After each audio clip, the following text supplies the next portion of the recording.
Eh bien bonjour à tous, aujourd'hui on se retrouve pour une nouvelle vidéo. Aujourd'hui ce qu'on va faire c'est qu'on va envoyer des documents de son téléphone directement sur son ordinateur. C'est une équivalence de AirDrop pour ceux qui ont des Mac, ils connaissent très bien l'option. Ça permet du coup d'envoyer des fichiers qui sont sur leur téléphone directement sur l'ordinateur sans passer par un câble, etc. Là du coup j'ai sourcé un nouveau logiciel qui s'appelle LocalSend qui permet de faire exactement la même chose. Le prérequis c'est qu'il faut que du coup votre téléphone soit connecté au même réseau Wi-Fi que votre ordinateur. Si vous avez ça, il n'y a aucun problème, ça va fonctionner. Donc pour ce faire, on se retrouve du coup sur une machine en Windows 11. On va ouvrir du coup un navigateur internet et on va écrire LocalSend. On fait entrer. On prend le premier lien, donc localsend.org. Donc tous les liens du coup seront en description dans la vidéo. Vous cliquez du coup sur le gros bouton télécharger et vous sélectionnez du coup le .exe. Le logiciel du coup va se télécharger. Une fois que le logiciel du coup est téléchargé, on clique dessus. Donc pour ma part, je vais l'installer sur tous les utilisateurs. Je vous conseille de faire la même chose. Vous faites oui. Donc là, vous sélectionnez la langue. Donc pour ma part, le français. Ici, on fait suivant. On crée un raccourci sur le bureau. On fait suivant et installer. Donc là, on fait exécuter. Donc le logiciel va s'ouvrir sur l'ordinateur. Ok, donc l'application du coup est installée sur l'ordinateur. On la laisse du coup ouverte. Ce qu'on va faire, c'est qu'on se retrouve sur le téléphone. Donc, pour ma part, j'ai un iPhone. Donc, on se retrouve sur l'iPhone pour télécharger l'application LocalSend qui va permettre du coup d'envoyer les données sur ce logiciel-là. Donc, on se retrouve du coup sur l'iPhone. Donc, on va ouvrir l'App Store. On va cliquer du coup dans la barre de recherche. On va taper LocalSend, donc l'application. On sélectionne.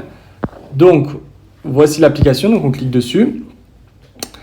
Donc pour ma part, j'ai un petit nuage parce que j'ai déjà téléchargé l'application, mais vous allez avoir obtenir. Vous cliquez dessus, l'application va se télécharger. Une fois que c'est téléchargé, on fait ouvrir.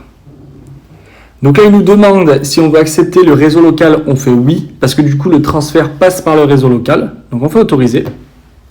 Donc pour ma part, je souhaite envoyer une photo, donc on va dans envoyer. On sélectionne le média, donc juste en haut à droite. Si c'est du texte, de la presse papier, des fichiers, vous sélectionnez ce que vous souhaitez. Pour ma part, j'ai envoyé des images, donc on fait média. Là, il nous demande si LocalSend doit avoir un accès complet sur la photothèque. Vous faites oui, sinon vous allez avoir pas toutes les images. Donc autoriser l'accès complet. Donc pour ma part, je vais envoyer cette image, donc on sélectionne l'image. On clique sur le gros bouton valider en haut à droite et on fait ensuite OK. Une fois que c'est fait, du coup, appareil à proximité, du coup, c'est mon ordinateur. Vous cliquez dessus et le téléchargement va se lancer automatiquement sur l'ordinateur.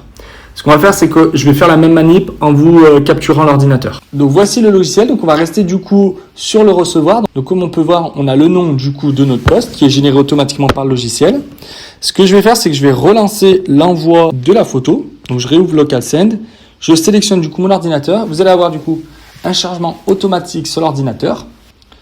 Là, vous faites du coup ouvrir le dossier et les documents se stockent automatiquement dans le dossier téléchargement de votre ordinateur. Et voilà, du coup, on se retrouve. Alors, j'ai fait plusieurs tests. Si j'ouvre du coup la photo, on se retrouve du coup sur la photo qui était initialement sur mon téléphone. Voilà. Ok, donc maintenant, ce qu'on va faire, c'est qu'on va inverser les rôles. On va envoyer une photo de l'ordinateur sur l'iPhone. Donc, c'est le même principe. On se rend sur l'ordinateur, on va dans la rubrique envoyer. On sélectionne le fichier, donc pour ma part, c'est la photo de tout à l'heure. Donc on peut voir la photo juste ici. Je sélectionne mon iPhone qui s'appelle du coup Banana Greet. Je sélectionne. J'ai un message du coup qui s'ouvre sur mon téléphone. Je fais accepter. Le téléchargement s'effectue. Et là du coup, si je me rends dans ma photothèque, on peut apercevoir du coup l'image. Donc j'espère que la vidéo vous aura plu. N'hésitez pas à commenter, partager, mettez des j'aime. Et puis on se retrouve à la prochaine. Salut!